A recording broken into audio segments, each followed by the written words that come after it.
The Lamp from the Warlock's Tomb by John Bellairs, Chapter 12. When Miss Eels and Emerson reached the main entrance of the castle, they found that the wide nail-studded door stood slightly ajar. And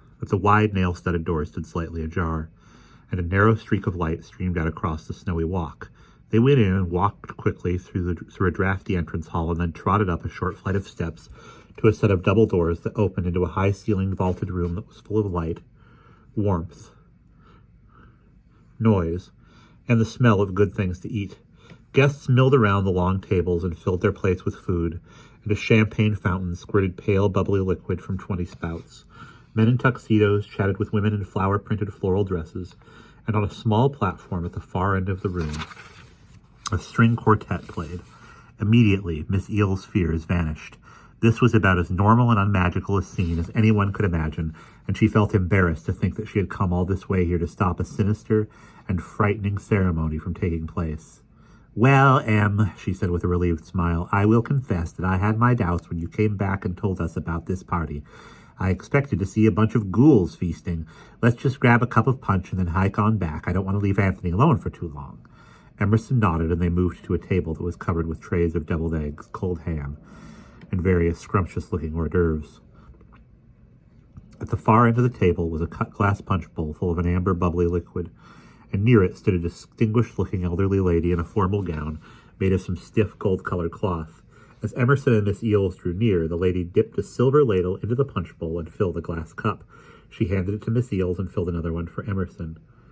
"You certainly aren't dressed for our little party," she said as she gave Emerson his cup. "But I gather that you were out hiking and you happened to see the lights, so you stopped by. That, at least, is what one of the other guests told me."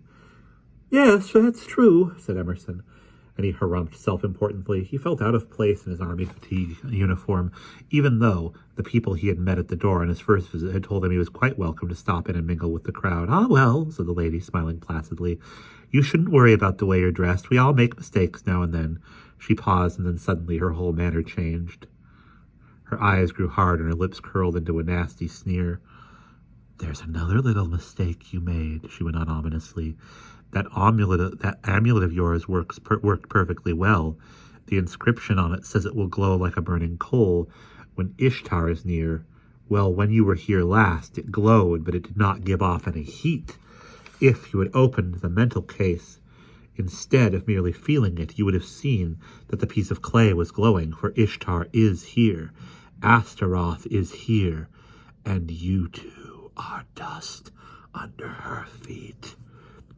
These last were, let's try it again. "And you two are dust under her feet." These last words burst with incredible force from the mouth of the old woman, who now began to waver and shimmer like something seen through water. Emerson and Miss Eels were frozen with horror. The music died with the sound a record player makes when it is run down, and the room was plunged into darkness. For several minutes, Anthony sat dead still in the cockpit of the helicopter. His eyes were wide open, and he was staring at the mass of shadows that had once been the brightly lit castle. What had happened?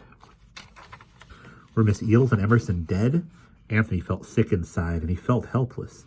He fought against his rising panic and tried to tell himself that something normal had happened, like a blown fuse or a power outage. But there had been candles in some of the windows of the castle, and they had gone out when the other lights were extinguished. Something was wrong, very wrong indeed. Anthony wanted to race to the aid of his friends, but what on earth could he do?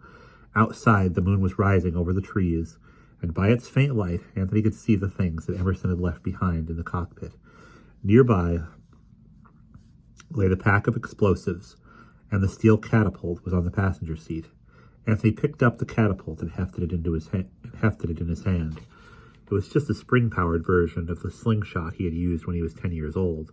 But what could he do with it? If he tried shooting dynamite sticks with it, he would kill Emerson and Miss Eels along with whoever or whatever was holding them prisoner, unless they were already dead. But no, he refused to believe that. With the catapult in his hand and a grim look on his face, Anthony opened the cockpit door and clambered down onto the ice. Outside, the air was bitingly cold, and the wind had started to blow again. Anthony buttoned the top button of his leather jacket and pulled his red leather cap down tight on his head. He plodded across the ice, and the humped island loomed closer and closer. After a short trek,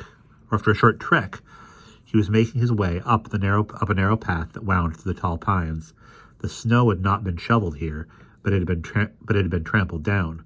Miss Eels and Emerson had probably taken this route. Before long, Anthony came into a clearing, and he looked up.